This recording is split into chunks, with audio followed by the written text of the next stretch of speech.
Lorna, recently your son was reported missing. He was found, but you felt it begs several questions of several agencies. Can you take you through maybe some of those questions regarding this? Okay, on that, my son has actually been missing a number of times over the last years. He struggles with mental health. This particular day, he had taken himself to the hospital, saying how unwell he'd been. We'd noticed a decline in him as well. The hospital sent him away, basically. They, because he's in and out of hospital, they don't actually ever see him as a new problem. So anyway, he was turned away from the hospital. I then took him to the Latin Bush Centre, their mental health team. They couldn't help either. Because it got to 5 o'clock, they were shutting their doors. Caden walked off. They reported him missing. So within 10 minutes, there's helicopters flying around, and I've got the police at the door saying, can we have a photo of Caden? I had to check the house to see if he was here. Now, Caden's been missing a number of times, and more worryingly in the past. And this is the first time we've ever had this experience. But isn't that a good thing? Could you say, well, look, they're taking his going missing seriously. They've got all the agencies involved. Yeah, I understand it is a good thing in a way, but I feel that it's some sort of, I don't know if the word's battle.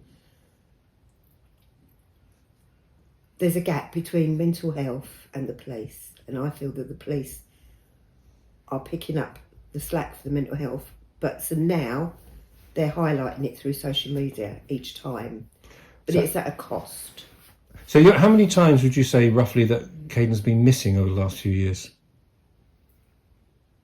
20. And this is the first time, according to my records, that actually became a subject of a press release to the newspapers. Yeah, this is the very first time. So I was shocked when the police turned up here. Caden walked off from the mental health unit down a road that I couldn't drive my car. So I tried to find him. Eventually I came home. Then the police at my doorstep asking to check the house, even though there wouldn't have been time for Caden to have got from Latin Bush to here, and asking for a photograph of him. So the next thing, my phone's buzzing and Caden's on Facebook.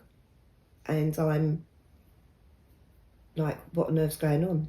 Like, it just seemed a bit odd. Given there's another lady that I keep seeing popping up on Facebook every other day. I don't know what's going on for these to be highlighted. Do you feel there's some political struggle going on between the mental health agencies and the law enforcement agencies regarding people going missing and people with mental health saying, well, but it all seems to end up being reported as missing, and ended up being played on social media, publicised on social media? Yeah, I do feel now that there is a battle going on between them. We've had a number of policemen, I can't tell you how many, empathise with us, with our son, saying that mental health is letting your son down. In what way are they letting your son down? Because they're not recognising, because he's also autistic and he has a learning disability, they are not, he gets taken into hospital and he gets discharged within a couple of days. It's only an assessment centre, there's no treatment, there's no psychology or psychiatry within hospital. And if that's what you want, what is it you want for the best for your son? I want the right help for my son. I want my son to get off of this turnstile of in and out of hospital and being pushed between the learning disability services, the mental health services and the police. He's now, because of this gap, he has now got a record and he's not a bad person. May I ask how he got a record? He was living in an assisted living accommodation for a while, which he wasn't coping with, and the staff couldn't cope with him, and he he racially aggravated a member of staff by saying that he looked like a black Humpty Dumpty, and he also pulled out a butter knife at the staff. He didn't hit the staff with it. He had previously, on another time when he'd gone missing a few years ago, about 3 years ago, no Facebook, no nothing, no helicopters. He'd gone out with a knife to kill himself. Again, it's a butter knife. It's not a sharp blade, but it's a knife. So therefore, this was his second incident. The boy's crying out for help. And mental health actually said to us this time, maybe he'll get the help he needs in prison. What kind of statement is that? How long? Sorry, you mentioned the boy, but roughly how old is Caden? He's 28. 28. He's been going on 11 years. Yeah, 11 years. He first got admitted about 2 months after his 18th birthday. And how is he this week, today? How are things? Well, he's in hospital. Right. He's in a completely different hospital. Basildon. He's in Basildon Hospital. Why, may I ask, why Basildon? If you want my honest answer, I think Harlow are refusing to take him. He's been abused in Harlow Hospital. I've made complaints about Harlow Hospital, and I think therefore they push him away. The abuse, Do you the think abuse that was as well? covered up because Caden didn't want to press charges. So when you say in Harlow Hospital, in a specific ward, is it a specific mental health ward? In the Derwent. In the Derwent? Yeah. So he's in the equivalent in Basildon? Yes. Right. And how long do you know how long Caden will be there? Well, they was already talking about discharging him before a doctor had even seen him. So he got admitted. He got taken back to the police station last week. The police were saying he should be sectioned. Their mental health team said, we're going to section him. Then there's a procedure where you have to be, 3 different professionals have to agree with whether he's sectioned. They couldn't agree, so Caden's gone into hospital voluntarily. I've forgotten your question. That's okay. He's an informal patient in Basildon, although we believe he should be sectioned. And Sunday night, Lorna went over to visit him and then was told by the hospital what time's he coming back. Lorna dropped him back at 3 o'clock. 9:30 Sunday night, I had to go over to Basildon to look for him. I found him in A&E trying to help another young guy who had problems, and Caden was just concerned about that's what a nice person Caden is, yet he can't get any help for himself. There didn't seem to be a lot going on. The police sort of turned up after I'd found him, and he sort of, after I had a chat with him, he went back into the ward. He's been in there since, so they were talking about discharging him, which we believe he needs to go somewhere to get some professional help. Do you think it's a matter of resource, though? I mean, how many Cadens? You'll probably say, I don't care, this is my son. But do you think it might be a question of how many Cadens are out there? Yeah, there is lots of people. I actually work with a friend whose son's very similar to Caden. They're going through the same hell as me and Lorna are. So, yeah, I think it's a very, very high percentage. They've not even identified a place for Caden. What I feel that Caden's being pushed from service to service. So we've had history of mental health saying it comes under social care, or learning disability team, so social care have got to step up. Social care is saying mental health have got to step up, or health have got to step up.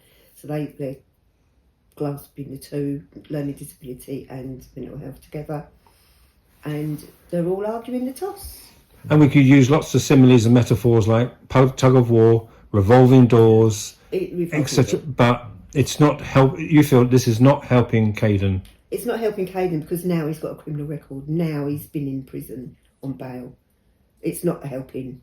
And for mental health to come out of the statement, at least he might get the help he needs. In prison, well, I can't understand that statement. So do you feel basically they've criminalised mental health? Yeah. Last week on his second admission on advice from the police, hoping to get him sectioned, the crisis team wouldn't even come down and see him on the second visit. They said he's already got a care plan and they're just not interested. It's just been to the extreme where he's been sitting outside the hospital in the road and they've still said sorry. And even the staff and the security have complained and concerned. They said, we're sorry, we're doing our job. but we don't agree with what we're being told to do. So it's obviously the hierarchy. Yeah. So when Caden comes back from Basildon, where will he? Not the address, obviously, but does he have somewhere to stay? Would he be returning here or?